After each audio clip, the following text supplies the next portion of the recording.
All right. Good morning, everyone. Thank you very much for being here. It's nice to see so many faces.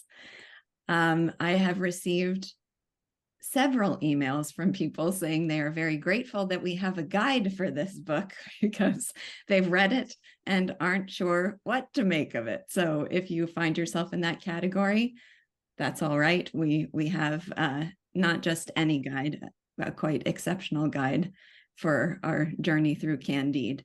So I just want to start by introducing Dr. Kors to you, and then I will turn things over to him and he'll provide us with some context for this work that will help illuminate its meaning. I think many of you here are already familiar with the work of Dr. Kors, but I just want to tell you a few things about him before we get started. He was a professor at the University of Pennsylvania, where he specialized in intellectual history of the 17th and 18th centuries. He was the editor of the Oxford University Press's Encyclopedia of Enlightenment, and he's authored many books, including 2 volumes on atheism in France and The Shadow University. Some of you may have read a very prescient book that examined in 1998 the erosion of liberty on American college campuses, something we've seen only get dramatically worse since, I would say. Dr. Kors was also the co-founder of FIRE, the Foundation of Individual Rights and Expression, an organization whose mission is to defend and sustain the rights of Americans to free speech and free thought. My first introduction to Dr. Kors was a lecture he delivered for the Clemson Institute for the Study of Capitalism called Socialism's Legacy, Lest We Forget. And Joseph is going to post a link to that lecture in the chat. I think probably most of you here have heard me urge you to watch it, and I know many of you have, but I waste no opportunity to recommend it again. It's a lecture in which he explains why there can be no after socialism until the West comes to terms with the legacy of international communism. I've recommended it to everyone I know, maybe insisted that they watch it is more accurate. And that is because not just that its theme, I believe, is vitally important, but because for me personally, it stands as the gold standard of moral argument. It is impeccably researched, faultlessly argued, and passionately and poetically even expressed. And most of all, I think, expressive of a deep and stirring spirit of humanity. So it is a great honor to me to have Dr. Kors here, for him to have agreed to participate in this Read With Me book discussion. And given the respect I have for him, I had sense enough to allow him to choose the book. So this was his choice. And I will now let him explain why he thought we all ought to read Voltaire's Candide.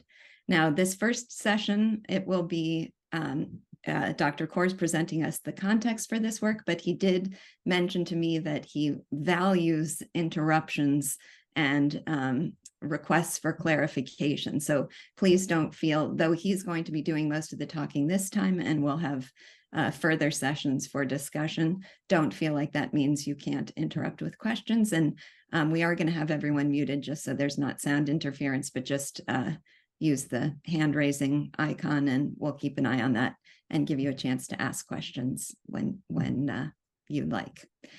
All right, with that, I introduce you to Dr. Kors. I just noticed that I am here as Erica since I'm using my wife's computer. Joseph, we didn't spot that. How do I change it? I'll leave it. That's a good question. I'm not sure. Thank you all for being here. It's a great joy for me to teach, and I'm grateful for your interest in Voltaire and Candide. It's a book that explodes on the 18th century and thereafter in a way analogous to how Orwell's 1984 explodes on the 20th century.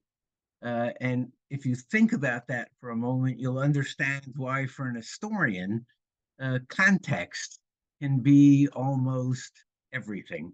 If someone 300 years from now, around the equivalent of a Zoom seminar, picks up Orwell's 1984 without knowing anything about communism, Russian history, the dramas of the 20th century, the debates of the 20th century, it reads like a work of picaresque science fiction.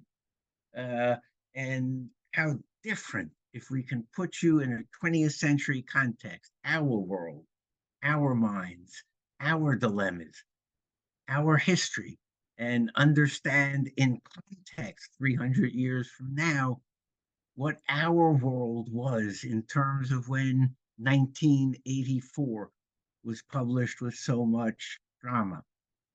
Candide is a work like that in the 18th century, and it requires context.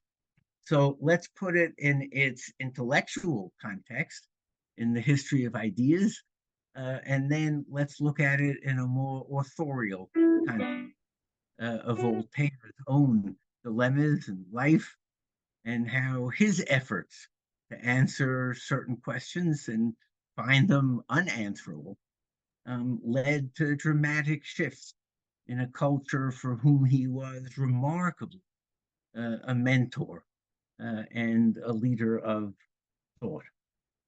The first half of the 18th century in Europe and in France is marked by a remarkable philosophical and theological optimism.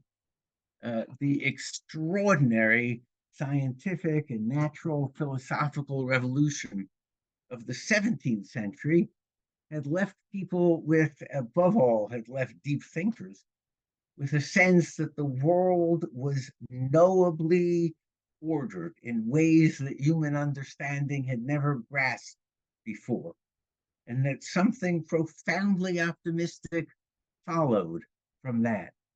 That if you looked at the reduction of nature to law by Torricelli, Huygens, Hooke, Kepler and the laws of planetary motion, Galileo and the laws of motion themselves, Gilbert on magnetism, Harvey on the circulation of blood, Newton on the law of gravity and its ability to account for phenomena that had never been explained in natural terms before. This left the 18th century with a sense that the world could be understood in terms of the laws and mechanisms that were in it, that governed it. And if that were the case, then it was clear that the laws of nature, that what God had instituted as the mechanisms governing nature, achieved his will. The laws of nature were the will of God for the creation.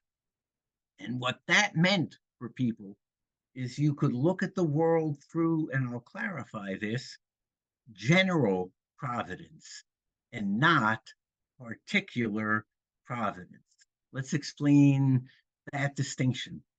You look at the world very, very differently if you think that God is found in particular acts.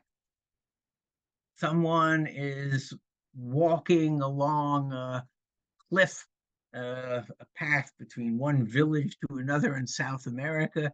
Think Thornton Wilder's The Bridge of San Luis Rey, and falls to his death.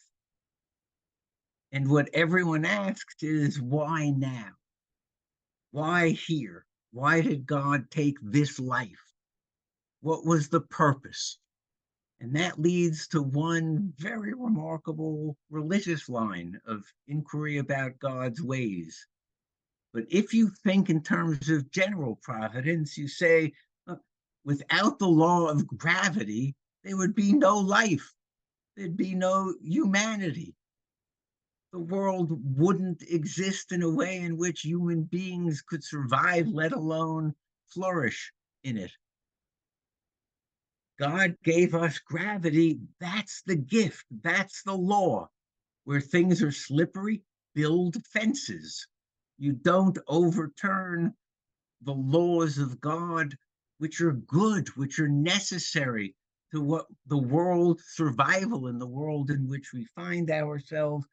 God rules by general laws. Think of how extraordinarily different it is to think and judge God or think about God in terms of particular or general providence. Is the will of God directed particularly or toward the general order of things?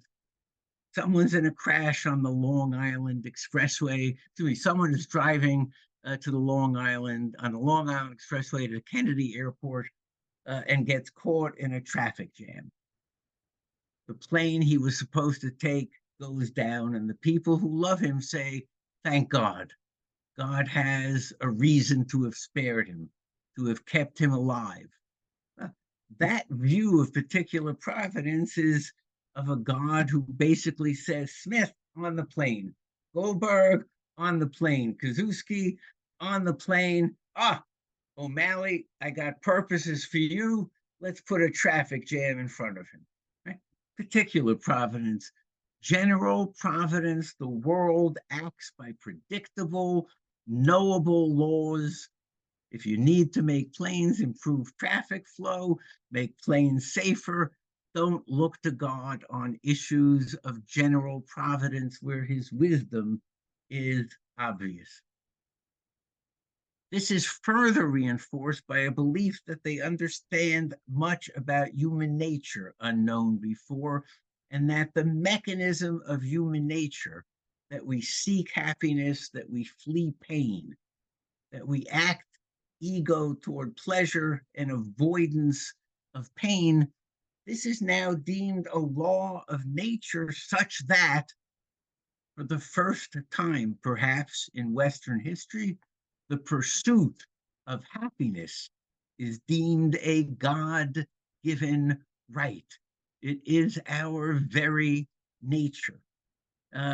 This optimistic philosophy receives, which is deemed to be empirically based from the evidence of the world, receives a remarkable rationalist logical force that impresses a growing number of European minds, namely the great philosopher Leibniz's essays on theodicy, Theodicy, theodicy being the problem of evil. If the world has been created by an infinitely good, infinitely powerful God, how could there be evil and suffering and injustice in it? How could an infinitely good God with infinite power have created a world with evil and suffering? Leibniz makes a purely logical argument, as certain to him and so many of his readers as a geometrical demonstration. The 18th century, like most of Western philosophy, looks on two different sources of knowledge and perhaps certainty. One, the evidence of the senses arranged, and two, logical truths. And logical truths obviously cannot be refuted by evidence. They are logical truths. If a friend of yours called you at 2 a.m. and said, "You've got to come over to my place and look, I have two parallel lines that have intersected." And you say, "I don't have to come over. Parallel lines don't intersect." And what? You're closed to evidence? You won't look with your own eyes? And you say, no, that's a logical contradiction. If they intersected, they're obviously not parallel lines.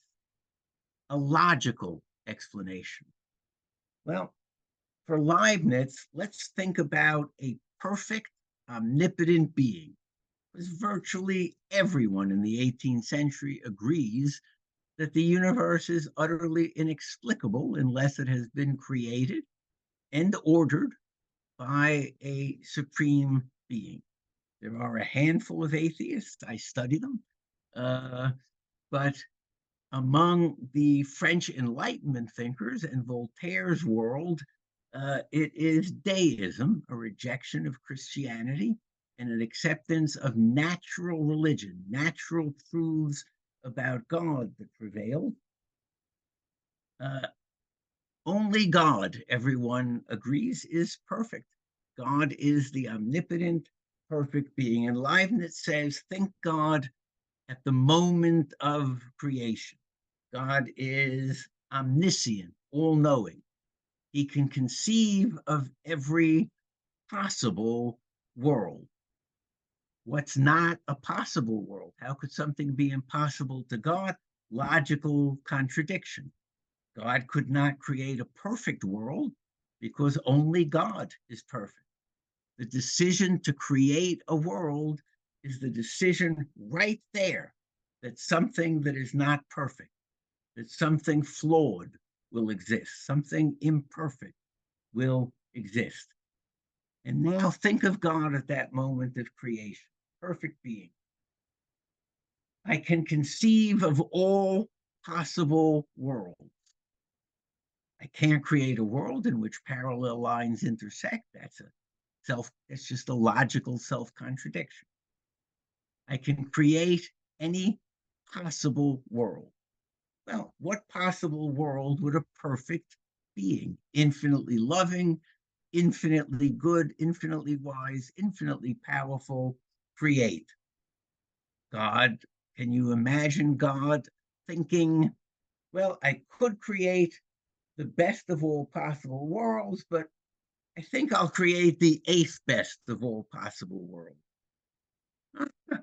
Maybe the 220 millionth, 432nd best of all possible worlds.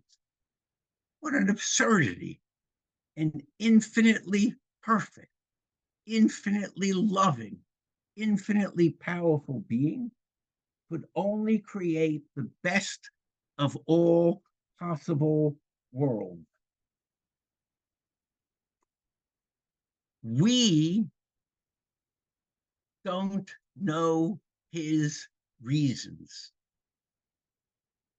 We judge him based on human experience, but then the more we know, the more we see how mistaken we were to judge him that way. For example, I say, boy, if I were God, think of the power of that phrase. Think of that phrase. Right? If I were God, I would have created different. What a remarkable thing for a human mind to say. How preposterous. If I were God. I just lost my train of thought. Someone tell me what I just said.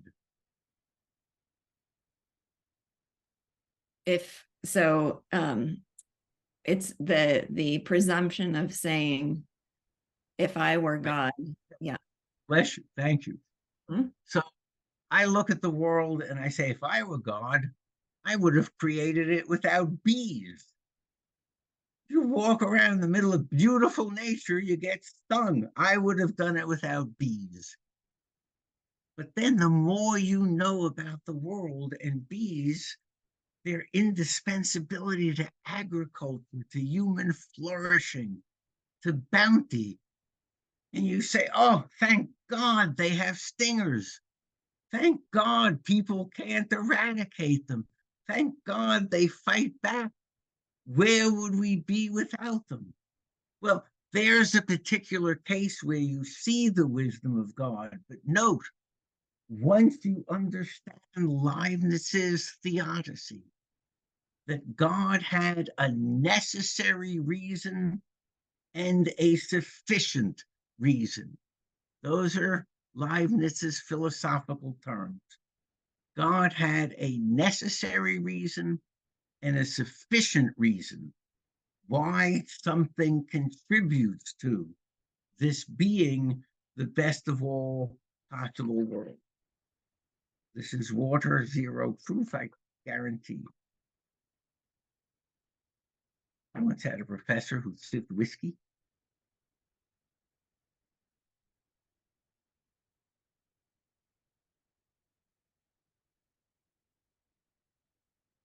what serves a good purpose cannot be evil. And if we know that under God's mind and power, everything in the world ultimately serves a good purpose, then it is not evil. Then there is no problem of evil. God did not create evil in the universe. If you think of a parent and a child, you frequently give your child a bitter tasting medicine. To the child, it's painful, it's a suffering, that medicine. But what the child knows is this is for my good.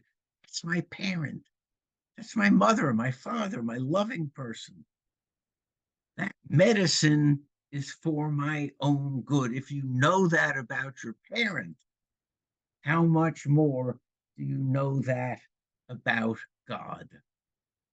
And it leads to Alexander Pope's essay on man, reflecting Pope's commitment to Leibnizian philosophy when he gives us the subtitle of Voltaire's Candide, an inquiry into the maxim, quoting Alexander Pope, whatever is right.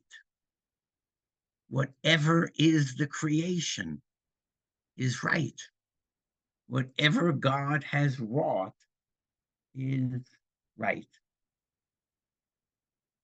Voltaire had embraced optimism as a philosophical position, but he always seemed to have a certain hesitation. He writes philosophical tales in which quite cruel, inconceivably cruel things happen. And he wonders, his characters wonder about God's providence, but there is always an answer, though sometimes Voltaire will quite literally end a section on God's providence by writing ... but ... In 1750, that but will become a vehement rejection of Leibnizian optimism. For 15 years, from 1734 to 1749, Voltaire lived the most idyllic period of his life. In 1734, he had written a remarkable work, his philosophical letters from England, comparing British and French life, government, culture, history, all to the benefit of England, criticizing French Catholicism quite fiercely. And when he returned to Paris and published this work, he was exiled from Paris. His book was publicly burnt.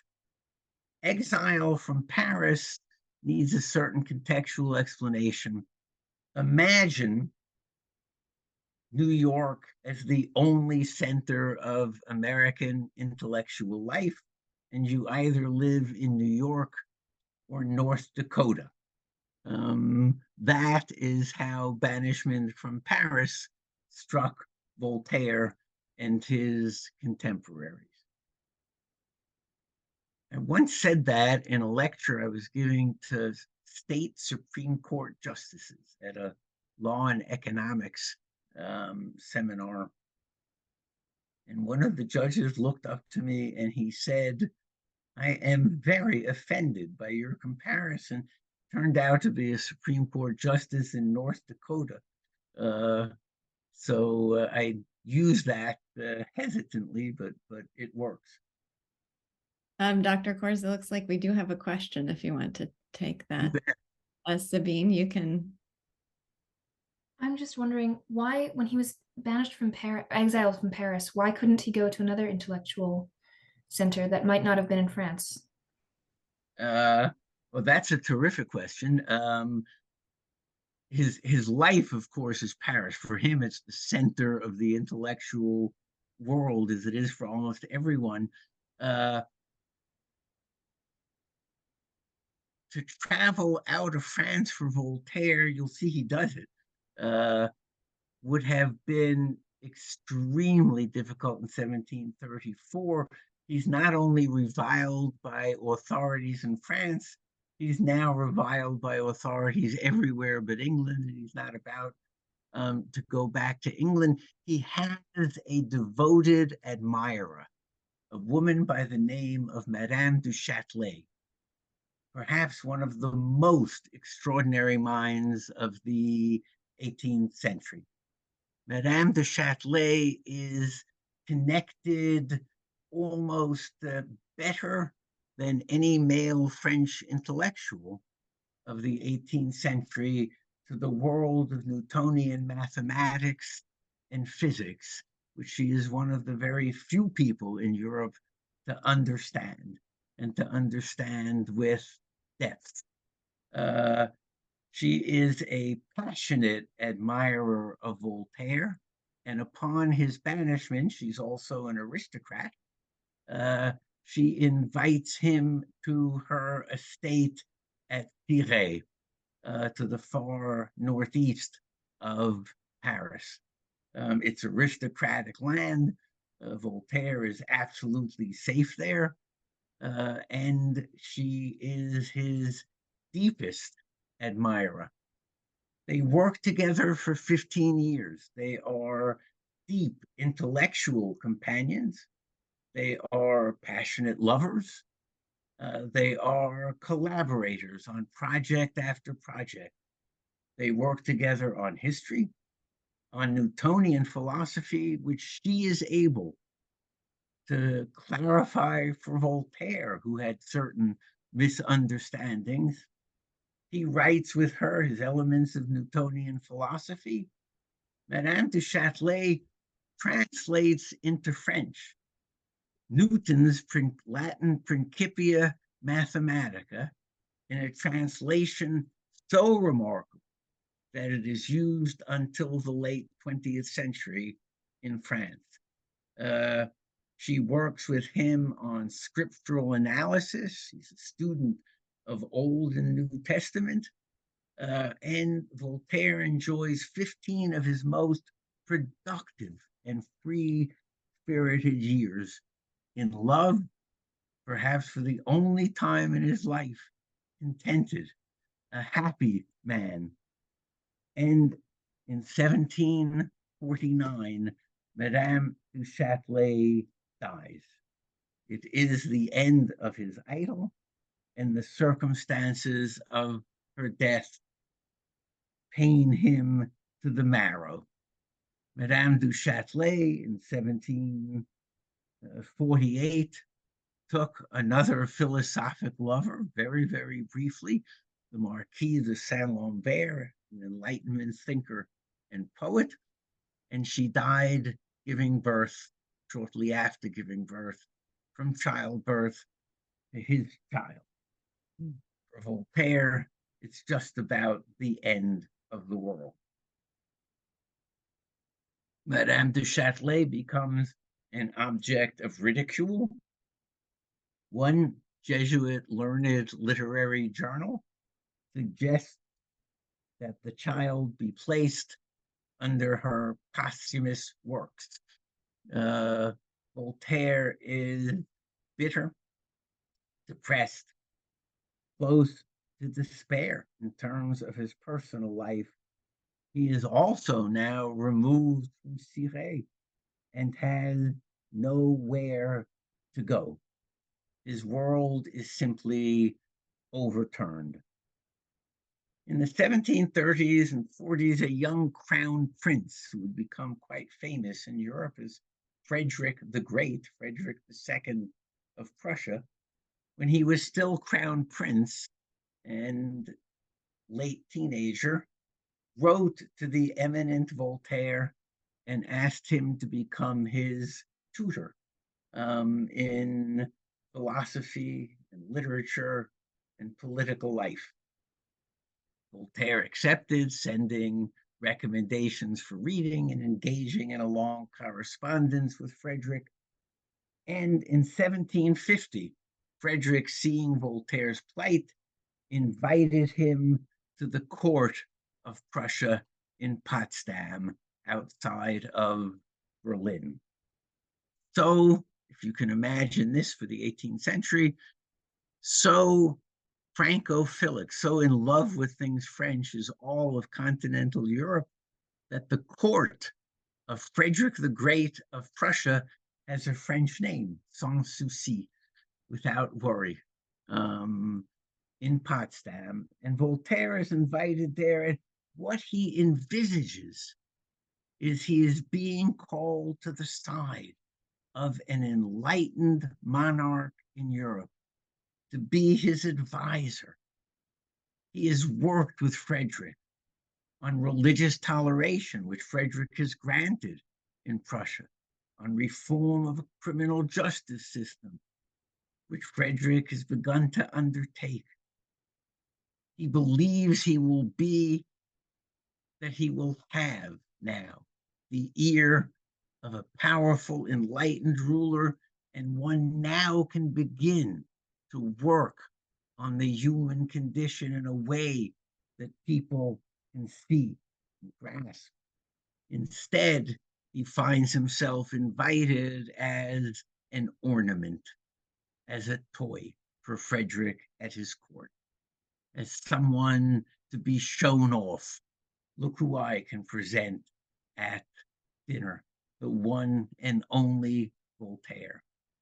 And what Frederick wants his advice on is not how to govern Prussia and what policies to enact, but how to improve his French poetry and his French prose, and above all, how to be wittier and more clever. They argue for 3 years. The tension grows, and though Voltaire has literally no place to go, the most celebrated author in Europe with nowhere to go, finally, he can take no more, and humiliated, he believes for the last time, he takes a packet of Frederick's egregious French love poetry that he's supposed to be editing for Frederick, and takes it with him to publish as his revenge against Frederick. Frederick finds the poems missing, has Voltaire arrested at the border, and Voltaire is in prison for 5 weeks. Released, he leaves Potsdam, his temporary home, and has absolutely nowhere to go. Authorities deny him place after place where he can live. Elsewhere in what's now Germany, the Holy Roman Empire, in the Low Countries, and anywhere in France. He's accumulated wealth from his writings and indeed from some of his investments, Voltaire, and he is able to buy his way as the first Catholic to be allowed, born Catholic, to be allowed to do so, to move to Geneva, where he purchases a home that is now the Voltaire Museum in Geneva. And not too long after that, he will purchase land and an estate at Ferney along the Swiss-French border. He will write to people that when the Genevan Calvinist clergy is coming after him, he moves to the French side of his estate. When the French Catholic clergy is coming after him, he simply moved to the Swiss side. And there at Ferney in 1755 at Ferney, so that's when he is bought Ferney. He is moved into Ferney. The teacups rattle, he writes in one letter, when the Lisbon earthquake occurs in 1755. The city of Lisbon is shattered.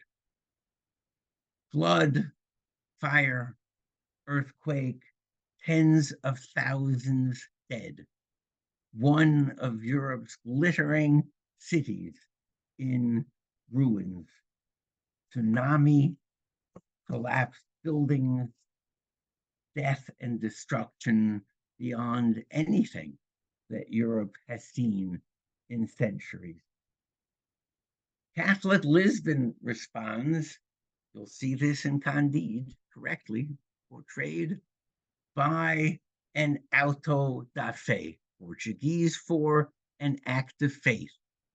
The Portuguese Inquisition is very strong, and the clergy, bishop, cardinal in Lisbon, decide that the earthquake has occurred because Lisbon and Portugal have been too soft on heresy, too lax in morals, and to appease God and respond to the earthquake, they organize auta da fe, the ritual burning alive of heretics.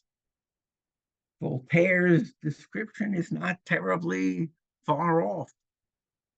Someone scrapes crumbled bacon off a dish served to him. A secret Jew. That's enough. An auto da fe.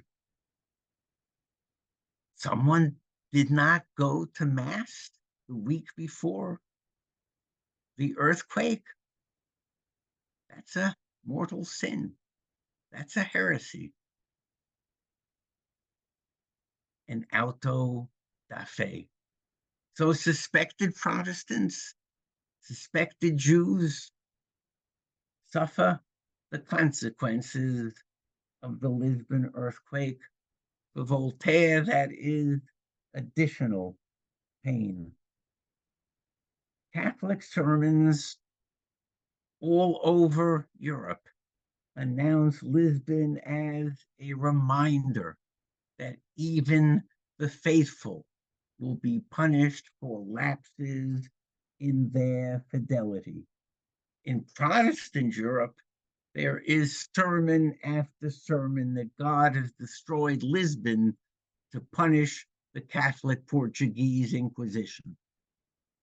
And John Wesley, the most celebrated preacher in all of England, greets the Lisbon earthquake with a sermon praising God and thanking God for this reminder that as we try to convince ourselves of the beauty of nature and knowing God through general, not particular providence, God sends us as a gift the earthquake at Lisbon to remind us that pain and suffering eternally await us if we do not follow the will and religion of God.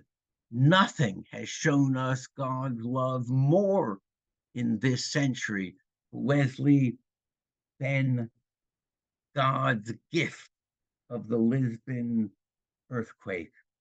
And meanwhile, Voltaire's fellow deist, believer in the natural religion of God without revealed religion, they write again and again of the ultimate benefits of the earthquake, the work it will make for poor people at one level, and a reminder that our bodies decomposing in the ground feed worms, feed plants, keep nature going.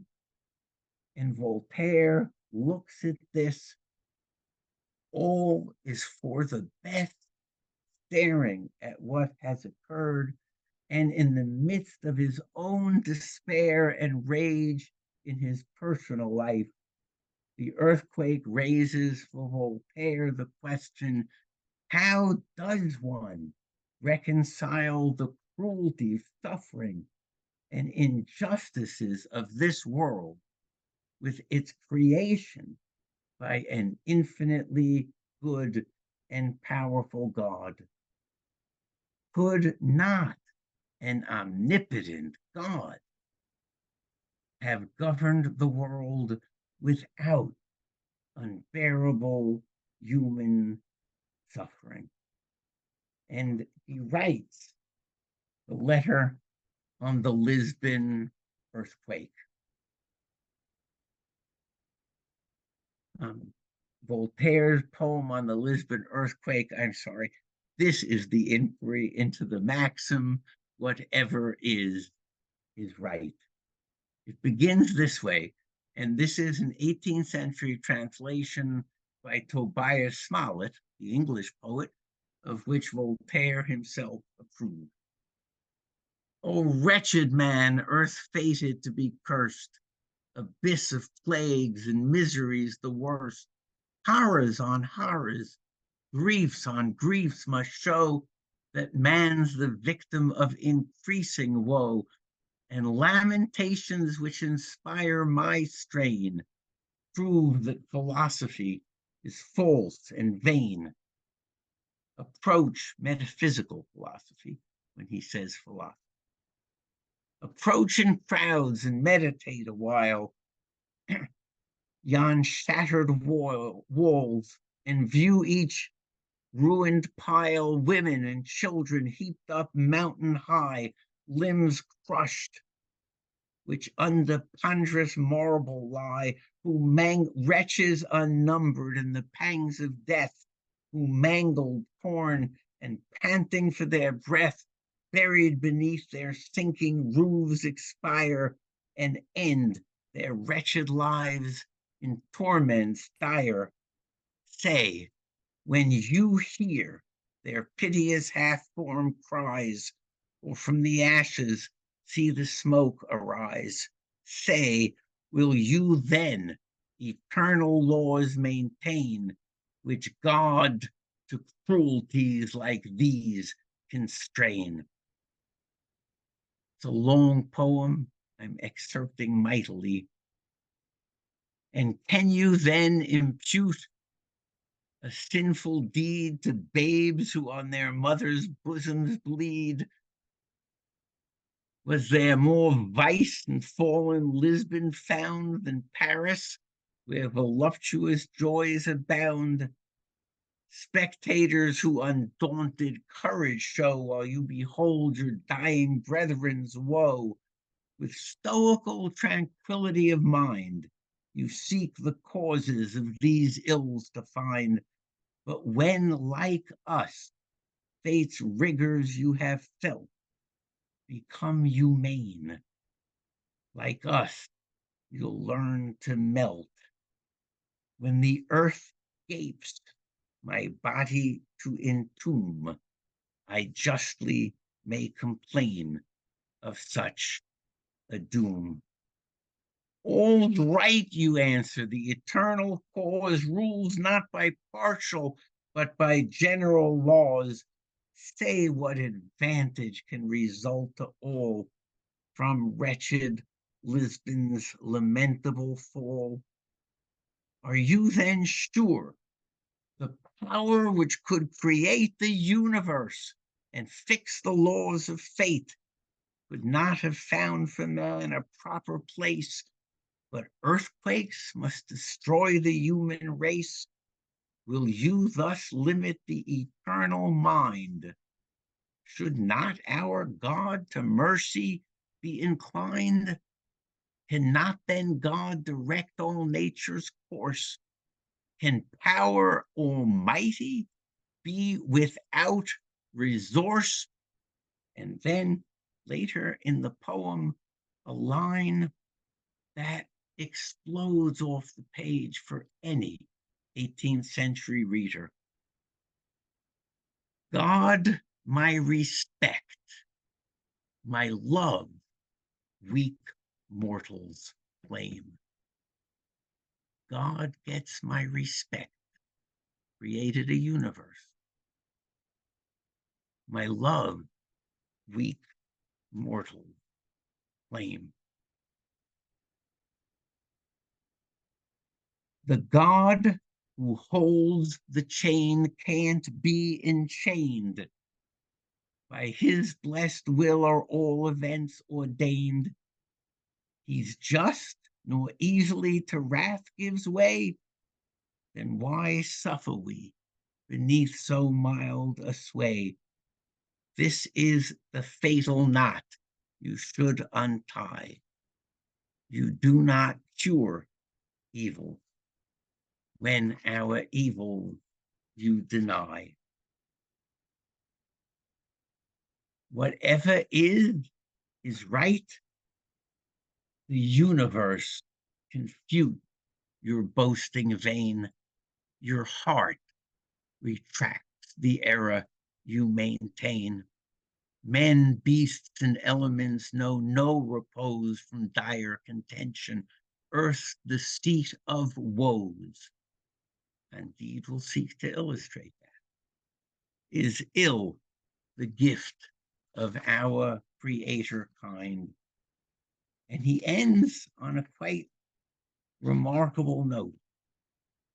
The poem ends by saying, in youthful prime I sang in strains more gay, soft pleasures laws, which lead mankind astray.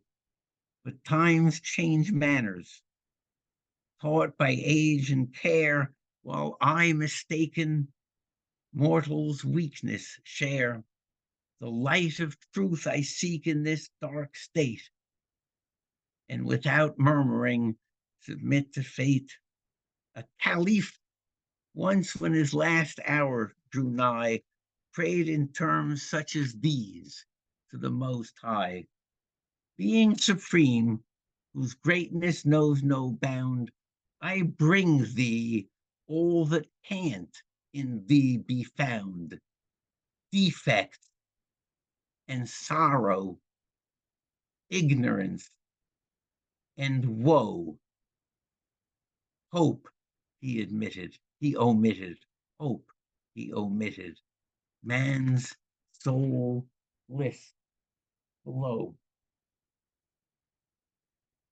God, his ways, his purposes do not make sense to us. Philosophy, abstract metaphysical philosophy, justifying the ways of God, does not make sense to us. And for Voltaire, the cruelest blow will come from a fellow deist and French philosopher, Rousseau's letter to Voltaire on Providence, to which Candide will be his answer. Rousseau publishes a letter to Voltaire on Providence, widely read throughout Europe, claiming Voltaire has betrayed God's providence and denied human beings their rightful solace. Voltaire has written a work against God. The world is well, all will be well. God has harmonized the physical and moral order.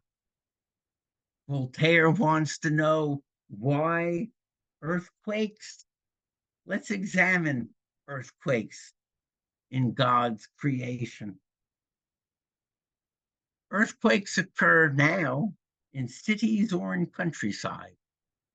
In countryside, they do virtually no damage whatsoever. It is in cities that earthquakes wreak their havoc, collapsing buildings, creating fires, leading thousands to their death.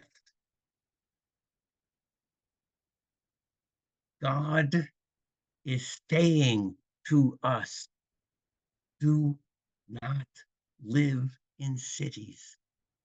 Live with nature. Cities are the center of corruption, of decadence, of depravity, of selfishness, life in God's simple, natural order, which God directs us to, among other things, by the very earthquakes that he has built into nature. If we built our cities underwater and drowned, what is it to rail against God? What absurdity, what nonsense. We drown underwater? God's way of telling us, build your cities on land. Earthquakes are God's way of telling us. What a gift, what goodness, what infinite wisdom. Live simply in God's natural order. Voltaire is beyond appalled.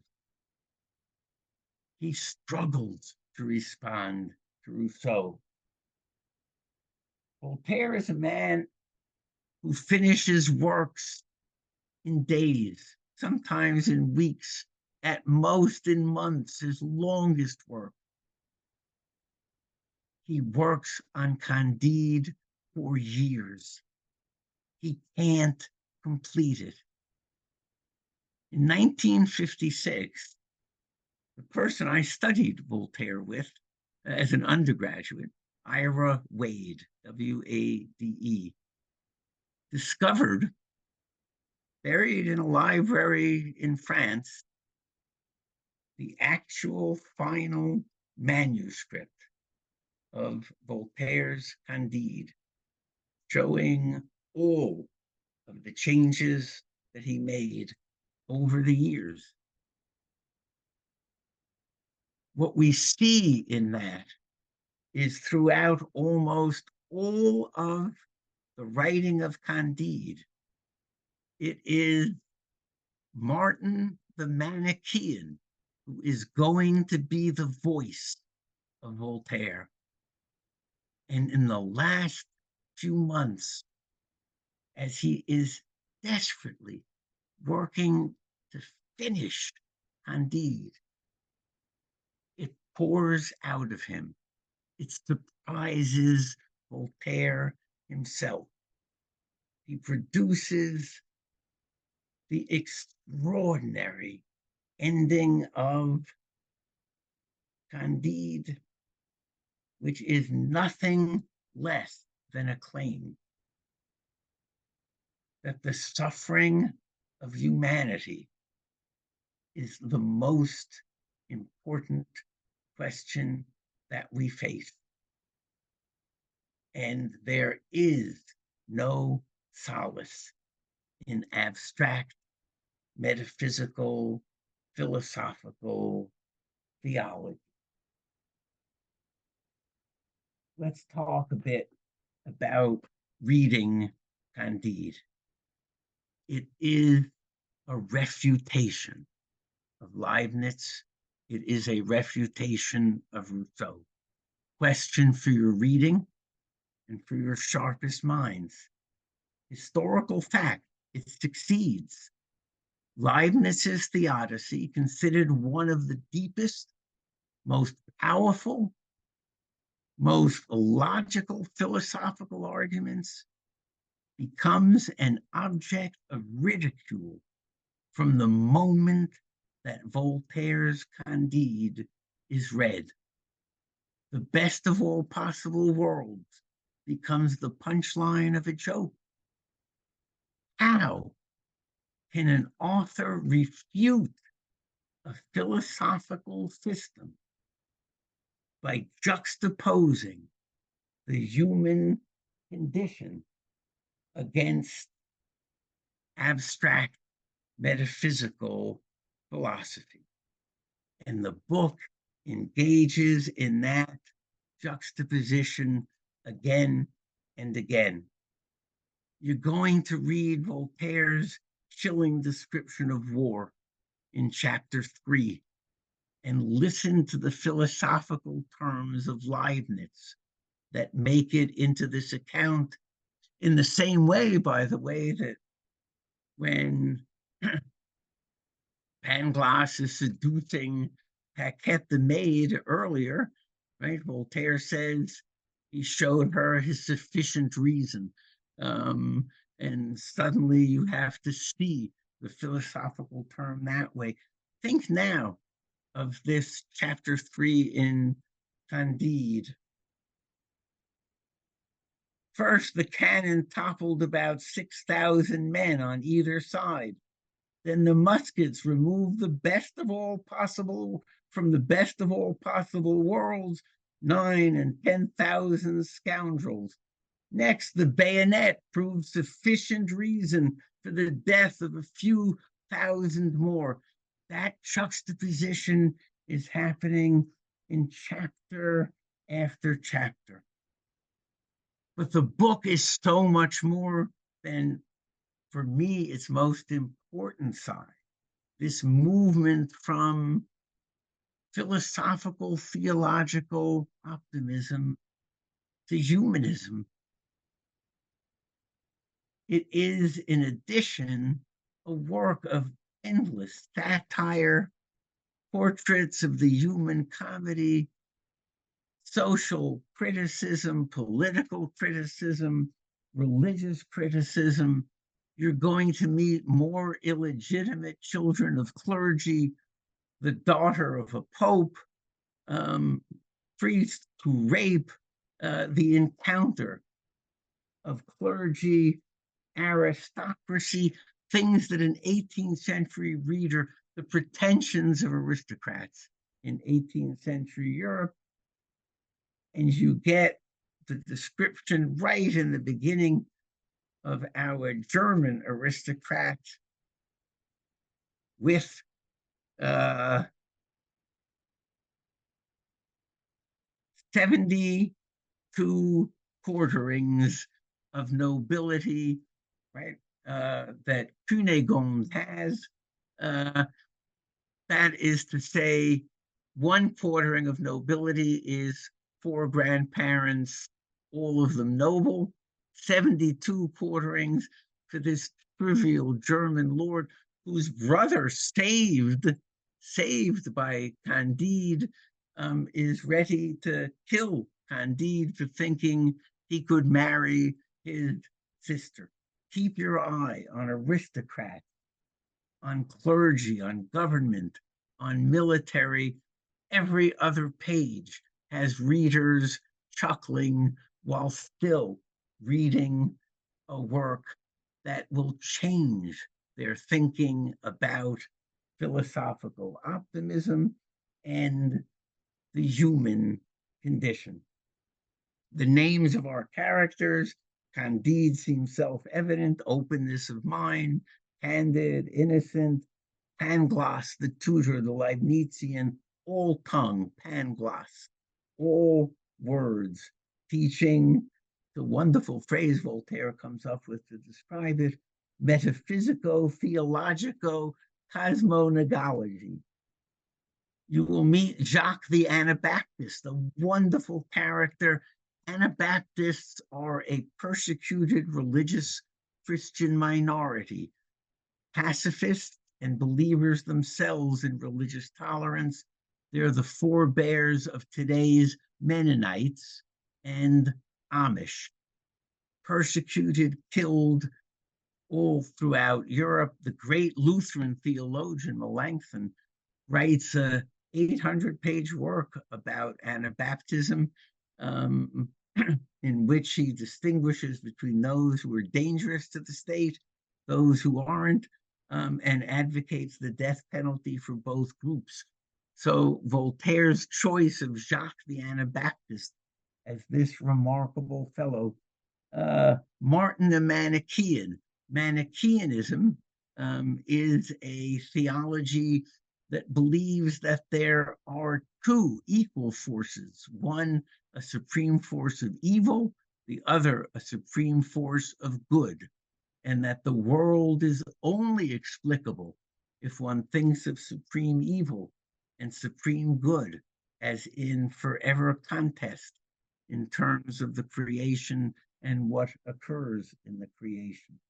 So these are characters through which Voltaire achieved a lot of narrative he wants to add.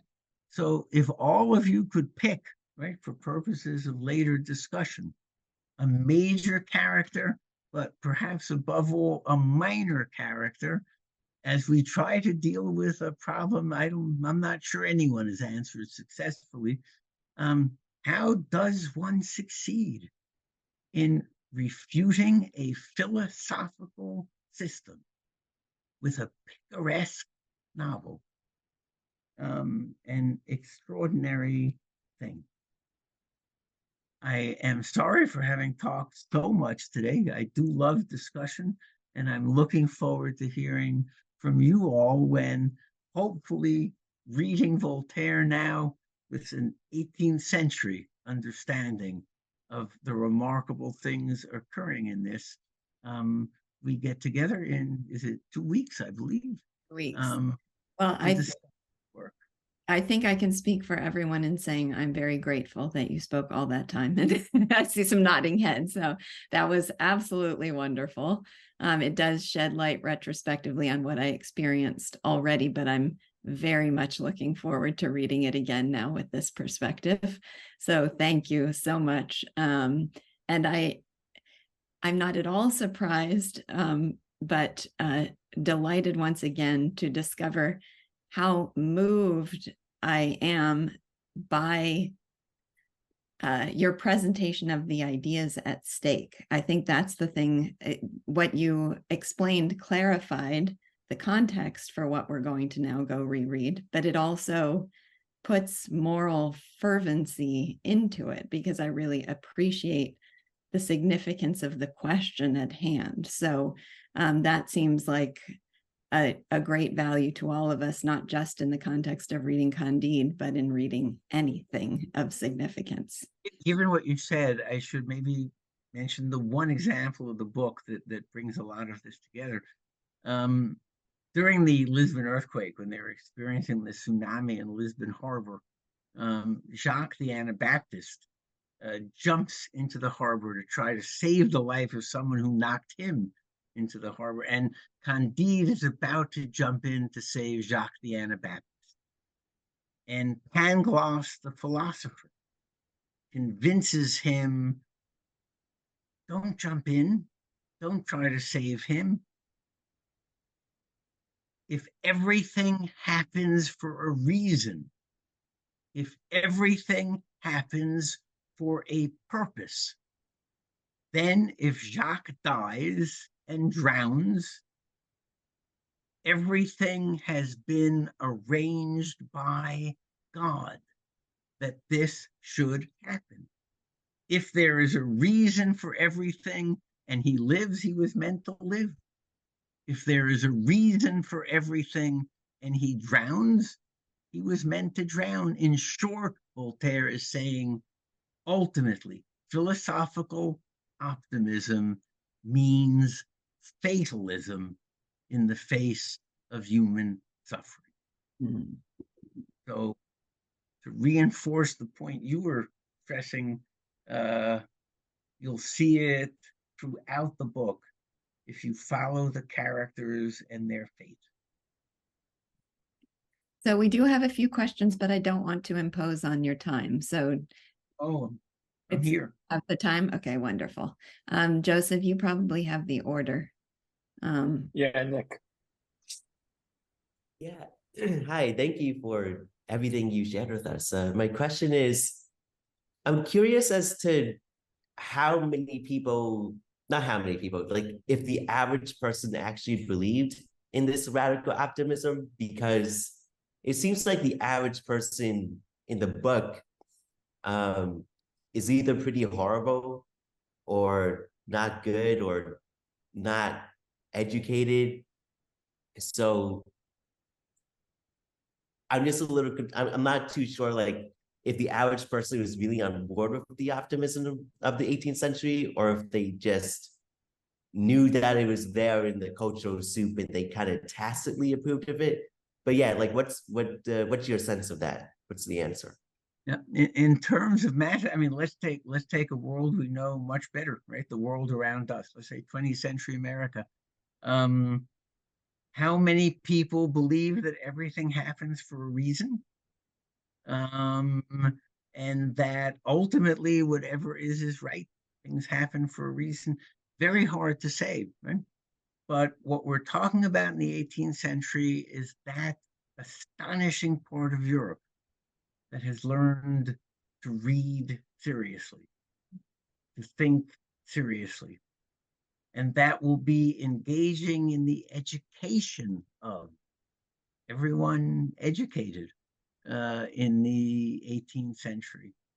So, what intellectuals in the 18th century believe about God, that's for real. In the 18th century, atheism, even the suggestion that this world could exist without having been created by an infinitely powerful, infinitely wise mind, is almost universal. It seems madness to claim that this could have happened in any other fashion. Arctic animals have Arctic camouflage. Forest animals have forest camouflage. By chance, human beings have every physiological part needed to achieve everything they need for survival and procreation. By chance, every species has certain things in common. By chance, it seems impossible. So then the question is, if this is from God, how could it not be that God had a sufficient and necessary reason consistent with his infinite love and power to make the world this way? So I suspect that at the popular level, it's a commonsensical view. And at the intellectual level, what is being debated is what will be taught, what will be in future books, what ideas will folks have access to. And that debate is going to change European culture. In the 18th century, in the 17th century, if I asked my students, name to me theologians, France, anywhere, they could name one after another, after another, after another. 19th century, they could name theologians. Right? Name an 18th century French theologian. They can't come up with one. The dominant school of thought, right? They can't come up. Historians can't name them unless they've studied debates in the 18th century. The theologians lose the argument. In the 18th century, people could name you 50 important theologians. 18th century theology loses the argument. Rational, formal, metaphysical philosophy. It'll lose it to two things, right? Humanism, dealing with the human condition, Voltaire. And it will lose it to the Great Awakening, the rise of evangelical religion, religious revival, late 18th, early 19th century, also rejecting a certain natural philosophical, certain rational philosophical approach to religion.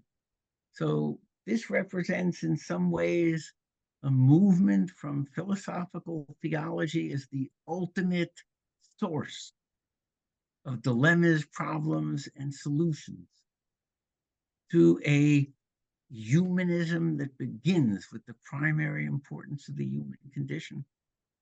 And you see that throughout the 19th and 20th centuries. Don't know if that's a good answer, but lots more time to talk about this in discussions. That definitely did help. Thank you. I appreciate that. Appreciate the question. Joseph, who do we have next? Was there somebody else with a question? No, I'm trying to formulate my own, though. I've been Okay. There's been something that's been puzzling me. I'll take a stab at it. So, you mentioned how Rousseau applied optimism. It seemed like he was using it to justify his own ideas about how people should live. He says, "Oh, this earthquake, look, it demonstrates that we should live simply," and using it as a justification. Was that the typical trend? Is how is optimism used in application by some of the intellectuals at the time? Oh, that's a terrific question. First on Rousseau, the claim he would make is that the same philosophical insight and understanding of the human condition and nature, that's what led him to an awareness that God created us to live a simple, natural life. And that we, with our cosmopolitanism and built cities and building of artificial cultures, that we have removed ourselves from our species nature. So for Rousseau, it's as much an analysis of nature and God that leads him to believe that we are meant to live without changing the simple laws of nature in which God placed us, under which God placed us, living a simple life that is rural, in the country, without artificial human additions to the world that God created to the greatest extent possible. He'll even oppose inoculation against smallpox on those grounds. Optimism is used by most philosophers, philosophical optimism, as a way to answer virtually any objection that people make to the goodness of God. Right? People quarrel with providence all the time, right? How did so-and-so die when he did? How have I lost this? How have I lost that?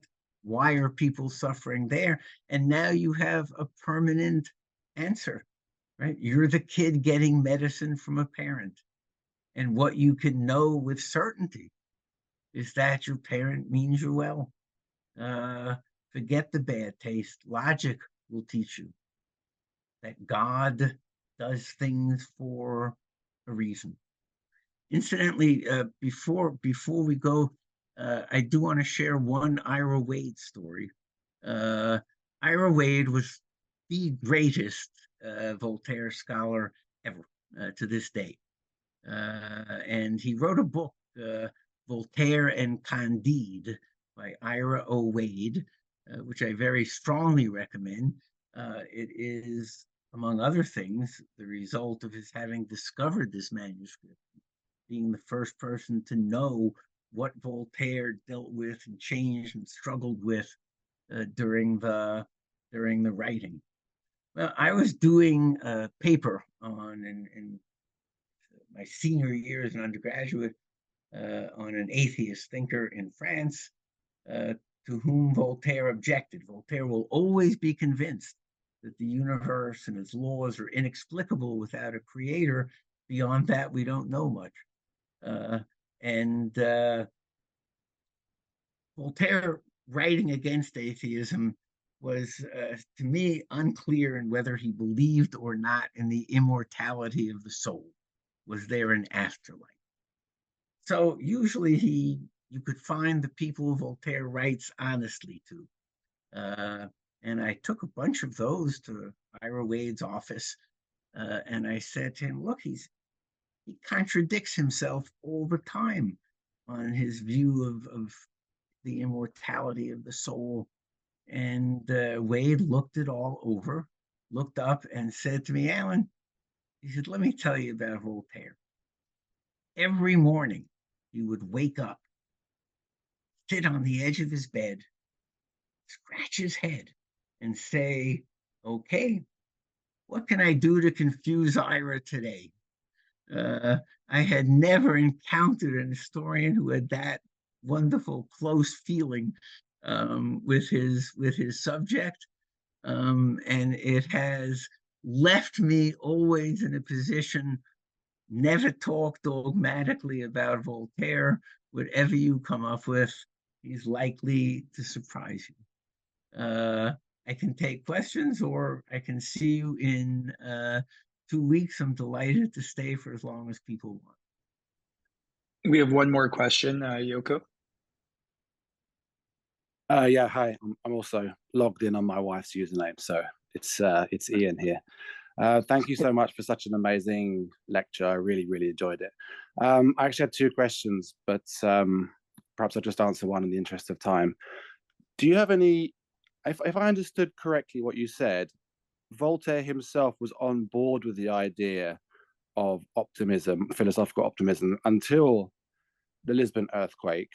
And I'm wondering why that was the change, the straw that broke the camel's back, because European history, I mean, 200 million died in the bubonic plague, 30 years war was another 10 million, 100 years war was another 10 million. I mean, the whole of European history is just slaughter after death, after brutality, after that. What was it that, why was that the straw that broke the camel's back? Again, that's a wonderful question. I think it's important to put this in a context of growing optimism from knowledge of the laws of nature, including, they believe, human nature, and the fact that we are always going to act when we have appropriate knowledge. We're always going to act in our own interest. That's the mechanism God gave us to pursue happiness, by harmonizing the moral order and the natural order. And for the 18th century, for thinkers such as Voltaire, the tragedy of the periods you talk about, medieval history, the catastrophes of the human condition, these can be attributed in so many ways to human ignorance, that there's no knowledge of medicine, that we're engaged in superstitions, not a knowledge that we can apply to eliminate the causes of human suffering, that ultimately human beings can learn. And now, with an understanding of Leibnizian philosophy, and with an understanding of the laws of nature embodying the will of God, we now, for the first time, can explore things with a proper understanding. We can be optimistic in the 18th century because we have, through God's gift of the pursuit of our own well-being, we have achieved a way to improve and understand and be reconciled to life. For Voltaire, it doesn't start with the Lisbon earthquake. The Lisbon earthquake is really, as you say, the straw that breaks the camel's back. It starts with the death of Madame de Châtelet. He is personally shattered by that. And then he cannot avoid the issue of Leibniz and philosophical optimism when he looks at the European response to the Lisbon earthquake. It's not just the religious sermons, it's the deistic writings. It's the attempts to talk about these things will give Lisbon a chance to rebuild. It's going to lead to economic prosperity, rebuilding from the earthquake. And this assurance that there is always a good reason for things. He looks at them writing about Lisbon. He looks at the news from Lisbon, and it can't be. And the intellectual justification of God, if I can put it that way, is itself a Lisbon earthquake for Voltaire. Seeing thinkers that way somehow deny the irredeemable reality of human suffering. That is a pain. And then you get the humiliation at Frederick's court. And I should have added this, when he's back and just beginning to write Candide, Frederick leads Europe into 7 years of war, right? 1756, the beginning of the 7 Years' War. And Voltaire's correspondence becomes despondent. He's writing to his closest friends that people are dying under human bombardment of cities and under God's destruction of cities. So for Voltaire, the Lisbon earthquake is perhaps the most important thing to shatter his seeming calm at this moment. But what's happened in his personal life, Madame de Châtelet, and the response of thinkers to the Lisbon earthquake, that drives him toward Candide. Can I ask a quick follow-up? Can I ask a question first, Joseph? Yeah. Okay, I think it's related to it. So the optimism comes out of improvement in human knowledge and the human condition, and examples of misleading ways in which something ultimately serves the human condition. But when they thought of the phrase "best of all possible worlds," what did best mean? Did it mean the best for mankind, or did it mean best in some other term in which we're not supposed to be concerned with human suffering as I think you have put your finger on the very question that Voltaire wants everyone to consider. I think you've stated his question exactly right. Because it sounds, from what you just described to answer Ian's question, it sounds like the way he's looking at history is we did not know, and so you can justify some of the suffering. Now we know, but you're still justifying all this suffering. Indeed. So he looks at that and he says, you need to, it sounds like he has disdain for the intellectuals now who are getting detached from the reality and the humanity of the suffering. And he's trying to bring it back to reality almost. I think this is a wonderful place to start discussion in some ways, because that certainly seems the goal of Candide. But if you think back to my quotes from the poem on the Lisbon earthquake, he is asking the leading educated intellectuals and readers of Europe, when you look at this, are you really going to say God has a reason for everything? Or are you going to say, look at the human condition? What could possibly justify this?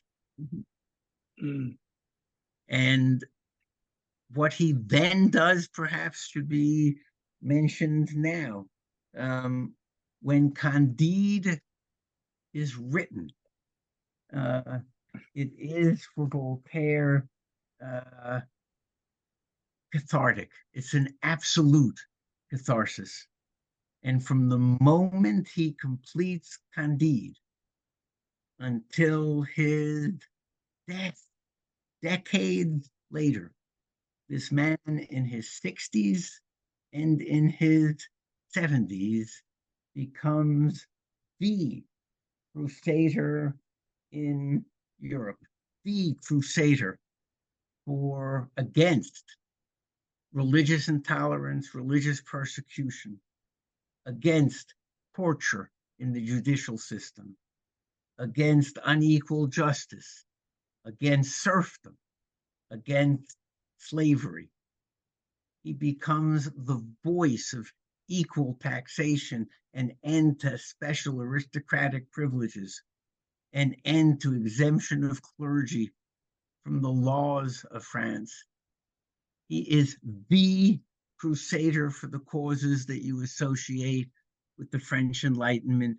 No one does more in producing a France that before the French Revolution provides toleration of Protestants and then toleration of Jews, both persecuted in France throughout the 18th century.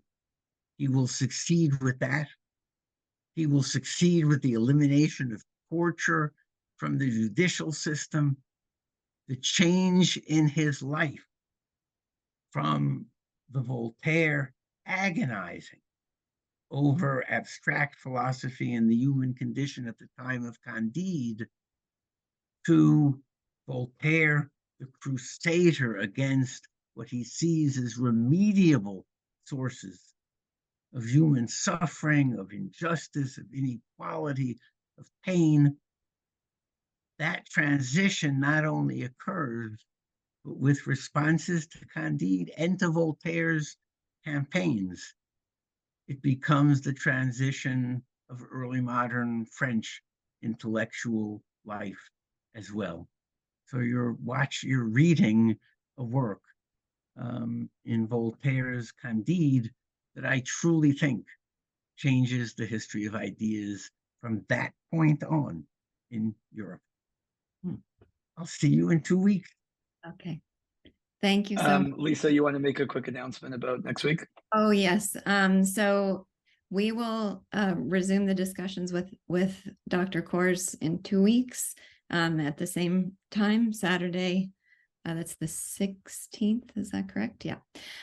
Next Sunday, I'm going to hold a session with my friend and translation partner, Antoine Bello, to talk about my translation of Rostand's Un Soir à Hernani. I hope some of you will be able to join us. Our plan is to kind of summarize this 25-page poem for you, tell you what happens in it, and then just share some fun stories about the process of trying to translate it and some challenges we encountered and some favorite lines that we love. So I will send out an email about that meeting, but I hope to see some of you there. And I have created I'm creating 50 hand-bound books of the translation, and then I'm going to publish it on Amazon. So I'm going to make the hand-bound translations available for sale soon too. So I will see everybody. I'll see some people, I hope, next week, and then all of you in 2 weeks to talk about Voltaire again. Thank you so much. Yeah, thank you, Dr. Kors. Appreciate it. Thank you, everyone.